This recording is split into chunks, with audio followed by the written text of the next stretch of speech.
কি ভাবছো কলকাতার ফার্স্ট ইলেকট্রিক ওয়াটার মেট্রো দেখতে যাবে?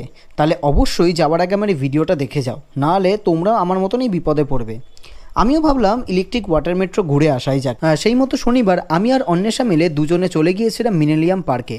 কিন্তু সেখানে গিয়ে যা দেখলাম আর শুনলাম তা দেখে আমাদের কপালে হাত। গিয়ে দেখি প্রথমত কোনো টিকিট নেই, তারপর শুনি বিকেল 4:30 এই ইলেকট্রিক ওয়াটার মেট্রোর জন্য নাকি মানুষ সেই সকাল 11টা-12টা থেকে লাইন দিচ্ছে। এটা শুনে আমি তো অবাক। ওটা সিট তখনই বুক হয়ে যাচ্ছে, এদিকে অনলাইনেরও কোনো ব্যবস্থা নেই। এখানে এসে আমরা দেখলাম লাইনটা দেখতেই পাচ্ছ ঠিক কতটা বড়। আমিও এসে আশা করিনি এমনটা হতে পারে। যেই ওয়াটার মেট্রো 5 মাস আগে চালু হলেও কেউ জানতো না, আর এখন টিকিট নেই, যার জন্য নাকি সকাল 11টায় এসে লাইন দিতে হবে। ভিডিও করলাম এই কারণেই যাতে তোমরা সবাই বুঝে শুনে যেও, কারণ আমাদের মতো না হলে তোমরাও গিয়ে ফেসে যাবে।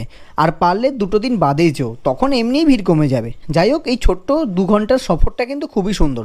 তোমরা পারলে কিন্তু অবশ্যই ঘুরে এসো, নিজের ফ্যামিলি হোক বা প্রিয় মানুষের সামনে। আর এই ছোট্ট ইনফরমেশনটা যদি ভালো লাগে অবশ্যই একটু লাইক করে দিও, কমেন্ট করে দিও, আর পারলে একটা সাবস্ক্রাইব করে দিও।